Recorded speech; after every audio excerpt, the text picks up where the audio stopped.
العملية بصراحة يعني من أسهل العمليات اللي أنا عملتها في حياتي، كانت بيس اوف كيك، يعني أسهل من القيصري وأسهل من حاجات كتيرة.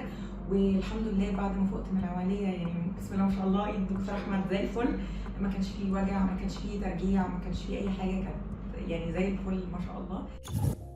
خايفه منها، قلقانه ان انا لما اعمل العمليه هفقد فيتامينات كتير، وطبعا يعني ربنا بس يسترها. انا الحمد لله التحاليل بتاعتي اتظبطت جدا، عشان انا بطمن الناس، لان الناس عايزه تعملها وخايفه من البوينت دي. اللي يسمع يا جماعه يقول ما شاء الله. ها قول ما شاء الله.